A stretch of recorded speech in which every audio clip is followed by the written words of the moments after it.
Types of learning disability, यानी जो अधिगम संबंधी समस्याएं हैं वो यहाँ पे देखी जाती है। जब हम बच्चों को पढ़ाते हैं तो बच्चों के अंदर कुछ समस्याएं देखी जाती है जिन्हें हम उनकी मानसिक कमजोरी समझते हैं, लेकिन वो मानसिक कमजोरी ना होके वो एक डिसीज़ होता है। तो वो डिसीज़ कौन कौन से प्रकार के होते हैं वो यहाँ पे बताया गया है। तो सबसे पहले है डिसलेक्सिया। डिसलेक्सिया का अर्थ है डिसलेक्सिया का अर्थ है पठन संबंधी विकार। जब बच्चे पढ़ते हैं तब उनके पढ़ते समय उन्हें बहुत सारी समस्या आती है।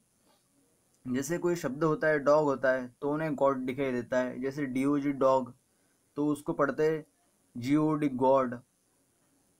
तो इस टाइप में वो शब्दों को आगे पीछे कर देते हैं। उसके बाद में है डिसग्राफिया। इसमें आता है लेखन संबंधी विकार। जैसे लेखन संबंधी विकार है ना, उनकी जो लिखने की स्पीड होती है वो बहुत ही ज़्यादा स्लो होती है। लिखते लिखते उनके हाथों में दर्द होने लगता है, और जैसे स्पेलिंग वगैरह होता है उनमें बहुत ज़्यादा मिस्टेक करते हैं। उसके बाद में डिस्मोर्फिया। डिस्मोर्फिया का अर्थ है स्वयं को ज़्यादा बलवान, सुंदर, लंबा मानना।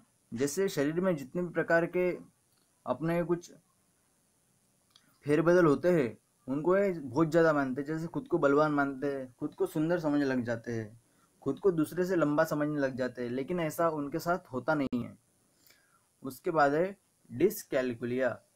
जैसे इसमें ये डिसकैलकुलिया शब्द को पढ़ने के बाद ही पता चलता है। जैसे कैलकुलेशन संबंधी जितनी भी समस्याएं है उतनी समस्या इसमें आती है। जैसे गणित में गणना वगैरह करना होता है, प्लस माइनस, मल्टीप्लिकेशन, डिवाइडेशन इत्यादि जितना भी प्रकार की गणितीय समस्या है वो इसमें आती है। उसके बाद में डिस्प्रेक्सिया, गतिक कौशल संबंधी विकार। जैसे जितने भी इसमें हमें स्पीड की ज़रूरत होती है तो इनमें स्पीड कम हो जाती है इन बच्चों की। डिस्थीमिया, गंभीर तनाव की अवस्था। जैसे अपने आप ही तनाव में चले जाते हैं। डिसमेंशिया, स्मरण शक्ति और तर्क न कर पाने की कमी।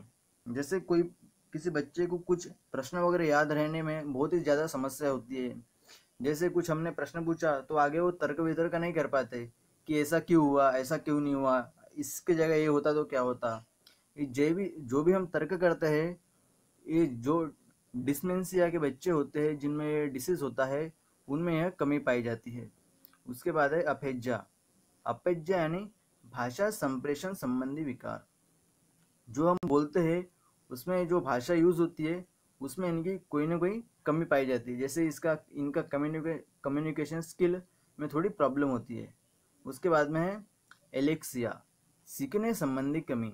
जैसे हम कोई भी चीज़ सीखते हैं तो हम तभी सीख पाते हैं जब हमारे उसके अंदर रुचि होंगी तब। लेकिन इन बच्चों को वो जो कोई भी चीज़ सीखना हो तो उसके अंदर रुचि थोड़ी कम होती है, इसलिए वो आसानी से इसे सीख नहीं पाते। उसके बाद में प्रोजेरिया, कम आयु में वृद्ध दिखना।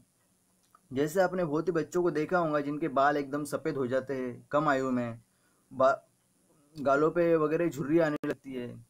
लेकिन वो क्या, उनकी उम्र कम होती है लेकिन उनकी आयु ज़्यादा दिखने लग जाती है, तो उसे क्या कहते हैं, प्रोजेरिया। उसके बाद है ADHD, attention deficit hyper activity disorder. इसमें ध्यान संबंधी कमी। जैसे हम छोटे बच्चों को देखते हैं तो कभी एक काम करते हैं, कभी दूसरा काम करने लग जाते हैं, कभी हाथ की वस्तु उधर फेंक देते हैं, तो कभी कोई काम छोड़ के दूसरा काम पकड़ लेते हैं। उसी प्रकार जब बच्चे बड़े हो जाते हैं तो भी उनमें ये प्रॉब्लम यदि देखी जाती है तो उनको ADHD डिसीज कहा जाता है। उसके बाद है बुलिमिया, भूख से ज़्यादा खाना। जैसे कुछ बच्चे होते हैं कि वो खाना खाते ही नहीं है, उनको पकड़ पकड़ के कहना पड़ता है कि खाना खाओ खाना खाओ। लेकिन कुछ बच्चे जिनके अंदर ये डिसीज होता है बुलिमिया, वो भूख से ज़्यादा खाना खा लेते हैं, उन्हें पता ही नहीं चलता हम कितना खाना खा रहे हैं, हमारा पेट भरा या नहीं भरा। तो इस प्रकार से कुछ डिसीज है जो हमारे पेपर में आते हैं। इसके बाद हम इसका एक डिस्क्रिप्टिव वीडियो देखेंगे, लेकिन ये अभी हमने शॉर्ट में देखा है, टाइप्स ऑफ लर्निंग डिसेबिलिटी।